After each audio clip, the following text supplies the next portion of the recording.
आज हम एक्सरसाइज 19 पढ़ेंगे। इसमें है फिल इन द ब्लैंक्स। इसमें से क्वेश्चन 1 का ए है 8 इंटू और एक ब्लैंक का साइन दिया हुआ उसको इक्वल टू 1। तो इसमें 8 में ऐसा क्या मल्टीप्लाई करेंगे कि दोनों का मान बराबर हो, यानी कि इसका आंसर 1 हो जाएगा। तो देखो क्या होगा। यहाँ है 8 इंटू, तो क्या कहते हैं कि मल्टीप्लिकेटिव इनवर्स होता है। तो उसमें क्या होता है, जो 8 है उसी को यहाँ पर हम क्या लिखेंगे 1/8। तो देखो कैसे 1 हो जाएगा। 8 इंटू 1/8 जब करते हैं तो 8 1 जा 8 हो जाता है, और 1 इंटू 1 अगर हम मल्टीप्लाई करते हैं तो क्या हमारा आंसर होता है 1 हो जाता है। इसीलिए हमारे यहाँ पर क्या हो जाएगा आंसर 1/8 हो जाएगा। अब देखो बी में क्या दिया है, 19 का बी है 13 इंटू, उसके बाद एक ब्लैंक का साइन दिया है उसको इक्वल टू 1। तो देखो क्या होता है। अब है यहाँ पर 13। अब यहाँ पर क्या करेंगे, वही यहाँ पर जो नंबर है उसी को इनवर्स में कैसे लिखेंगे, तो वही लिखेंगे 13 इंटू 1/13। तो देखो 13 1 जा 13, तो 1 इंटू 1 इज इक्वल टू 1। तो हमारा आंसर क्या हो गया 1 हो गया। इसलिए यहाँ पर क्या हो जाएगा 1/13। ये मल्टीप्लिकेटिव इनवर्स कहलाता है। कोई भी नंबर को डिवाइड के फॉर्म में लिखेंगे तो वो मल्टीप्लिकेटिव इनवर्स बन जाता है और ऐसे ही इसका आंसर निकलता है। अब देखो इसमें सी नंबर क्या है, सी नंबर है 9 इंटू, फिर एक ब्लैंक का साइन इज इक्वल टू 1। तो यहाँ पर भी क्या हो जाएगा 9 इंटू 1/9। तो क्या हो जाएगा 9 1 जा 9, 1 इंटू 1 इज इक्वल टू 1। तो यहाँ पर क्या हो जाएगा 1/9। डी में क्या है, एक ब्लैंक का साइन पहले दे दिया है, उसके बाद इंटू 5 इज इक्वल टू 1। अब देखो ऐसे दो चाहे ऐसे दो, बात तो बराबर है ना। तो अब यहाँ पर क्या हो जाएगा 1/5 हो जाएगा। देखो कैसे 1/5 इंटू 5। देखो तो क्या यहाँ पे आ जाएगा 1/5 इंटू 5। तो कैसे इसका आंसर 1 हो जाएगा। देखो 5 1 जा 5 काट दिया हमने। अब क्या हो गया 1 इंटू 1 इक्वल टू क्या होता है 1 को अगर 1 से मल्टीप्लाई करते हैं तो 1 होता है। इसलिए हमारा यहाँ आंसर क्या हो जाएगा 1/5 हो जाएगा। अब देखो इसका ई देखते हैं। ई में क्या है, ई में है एक ब्लैंक का साइन है, उसके बाद इंटू 16 इज इक्वल टू 1। तो यहाँ पर भी क्या हो जाएगा 1/16, 1/16, 1/16 इंटू 16, 16 1 या 16 कट गया, 1 इंटू 1 इज इक्वल टू 1। तो सही हो गया 1/16। ई के बाद क्या हो गया वैसे ही बनेगा। एफ में हो गया ब्लैंक का साइन दिया इंटू 15 इज इक्वल टू 1। तो यहाँ पर क्या हो जाएगा उसी रूल के अनुसार यहाँ भी 1/15 ही हो जाएगा। अब चलो 2 का ए बनाते हैं। तो 2 का ए क्या है, इसमें 2 का ए है 1/7 इंटू एक ब्लैंक का साइन दिया इज इक्वल टू 1। तो यहाँ देखो यहाँ पर भी वही सेम मेथड है। क्या है 1/7 दिया है, यहाँ पर क्या होगा। तो देखो यहाँ पर जब ऐसे दिया है 1/7 तो यहाँ पर हो जाएगा 7। देखो कैसे 7 1 जा 7, तो हो जाएगा 1 इंटू 1 इज इक्वल टू 1 को 1 से मल्टीप्लाई करें तो मिल जाएगा 1। तो यहाँ पर क्या होगा 1 आ गया ना, तो इसलिए यहाँ पर क्या हो जाएगा 7 ही हो जाएगा। 2 का बी बनाते हैं। बी है 1/19, ये डिवाइड के फॉर्म में दे दिया है। अब इसको कैसे बनाएंगे कि हमारा आंसर 1 हो जाए। तो यहाँ पर क्या है, नीचे क्या है डिनोमिनेटर हमारा 19 है, तो यहाँ भी 19 हो जाएगा क्योंकि 19 1 जा 19 कट जाएगा, तो 1 इंटू 1 इक्वल टू 1 हो जाएगा। ठीक है, अब इसका सी बनाते हैं। 2 का सी है 17/105 इंटू ब्लैंक का साइन इज इक्वल टू 1। तो देखो क्या है, यहाँ क्या है ऊपर है 17, नीचे है 105 इज इक्वल टू 1। अब देखो यहाँ पर क्या होगा, मल्टीप्लिकेटिव इनवर्स के थ्रू क्या होता है, इसको हम सीधे उल्टा कर देंगे। क्या है यहाँ 17/105 है, अगर यहाँ 17/105 है इंटू, तो यहाँ पर क्या करेंगे इसी को उल्टा कर देंगे। तो क्या कर देंगे 105/17 कर देंगे। तब देखो क्या होता है, 105 1 जा 105 कट गया, 17 1 जा 17 कट गया, तो 1 इंटू 1 क्या हो गया हमारा, 1 आंसर आ गया ना, तो हमारे यहाँ पर क्या हो जाएगा 105/17 हो जाएगा। चलो 2 का डी बनाते हैं। 2 का डी है, एक ब्लैंक का साइन दिया, फिर इंटू मल्टीप्लाई का साइन, उसके बाद 2/13 इज इक्वल टू 1। तो क्या होगा, सेम प्रोसेस क्या होगा, यहाँ पर इंटू क्या दिया है 2/13 दिया है। अब यहाँ पर क्या कर देंगे, इसी को उल्टा कर देंगे, यहाँ क्या कर देंगे 13/2 कर देंगे। तो देखो क्या हो जाएगा, 2 1 जा 2, 13 1 जा 13, तो क्या हो जाएगा 1 इंटू 1 बचा, 1 इंटू 1, तो 1 को 1 से मल्टीप्लाई करेंगे तो 1 हो जाएगा, हमारा 1 आंसर आया। तो यहाँ पर क्या हो जाएगा 13/2 हमारा आंसर आ गया। अब देखो 2 का डी बन गया, 2 का ई देखते हैं। 2 का ई है,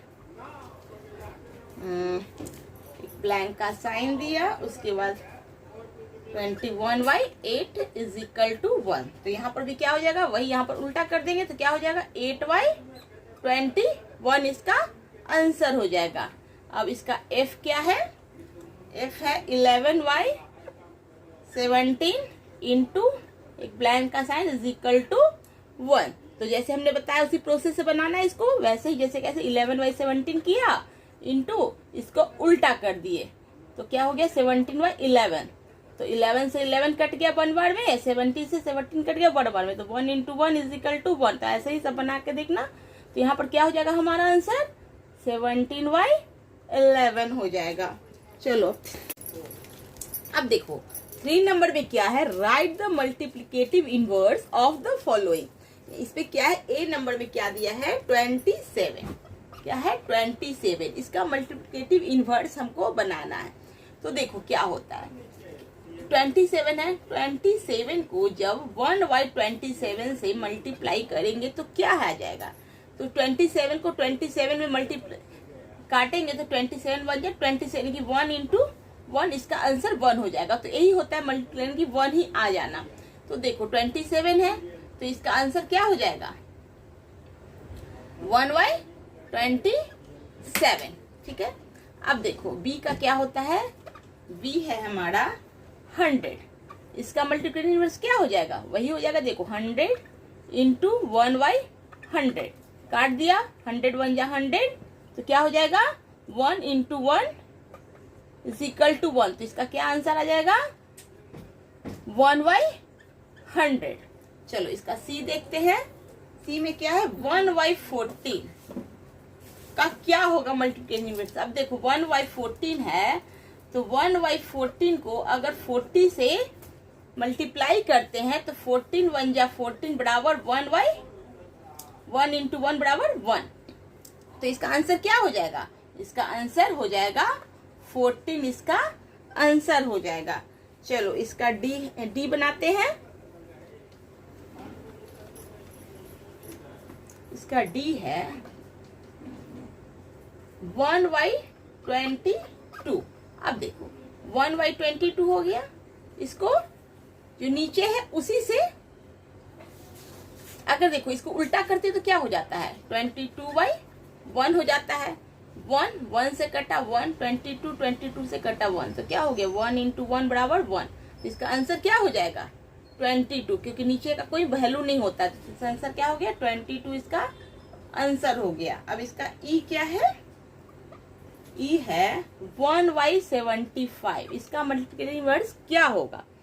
तो देखो 1/75 इंटू जो नीचे है वही चला जाएगा, उल्टा हो जाएगा 75, 75 1 जा 75, यानी कि 1 इंटू 1 बराबर 1। तो इसका क्या आंसर हो जाएगा 75, इसका आंसर हो जाएगा। अब देखो ई के बाद क्या है, एफ है, तो एफ क्या है 4/11। अब क्या है 4/11 है, तो देखो जब भी 4/11 है इसको हम उल्टा करेंगे तो क्या हो जाएगा 11/4 हो जाएगा। तो यही हमारा क्या होगा मल्टीप्लिकेटिव इनवर्स हो जाएगा। तो हमारा आंसर क्या हो जाएगा 11/4 हमारा आंसर हो जाएगा। अब देखो जी क्या है, जी है 2/3/4। तो पहले तो इसको मिक्स फ्रैक्शन और सिंपल फ्रैक्शन बनाते हैं। सिंपल बनाते क्या बनता है, 4 2 जा 8 है, 8 में 3 जोड़ते कितना हो जाता है 11/4। अब इसको उल्टा करते हैं, तो उल्टा करते हैं तो क्या बन जाता है 4/11 बन जाता है ना। तो यही हमारा आंसर हो जाएगा।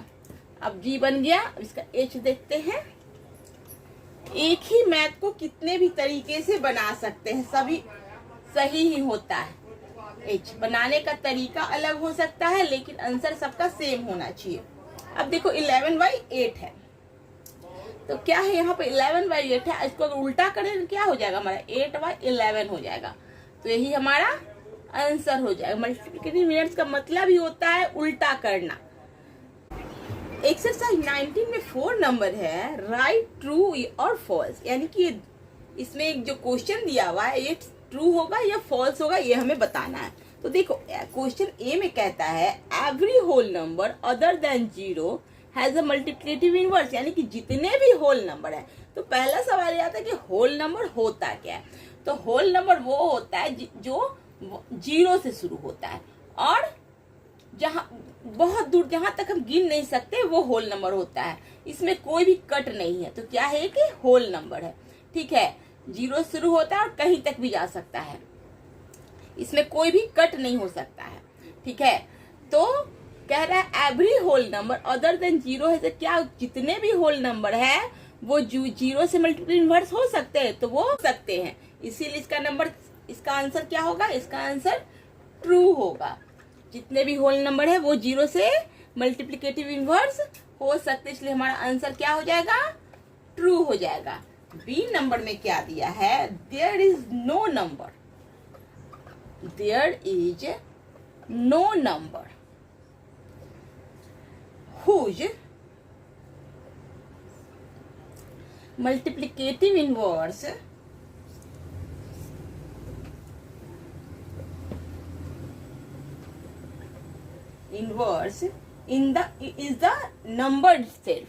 is the number itself। अब देखो इसमें क्या कहता है, there is no number, अगर कोई भी नंबर नहीं है मल्टीप्लिकेटिव इनवर्स में तो क्या वो अपने नंबर से मल्टीप्लिकेटिव इनवर्स हो सकता है, तो नहीं हो सकता। जब कोई नंबर है ही नहीं तो वो इनवर्स कैसे होगा, इसीलिए इसका आंसर फॉल्स होगा। ठीक है।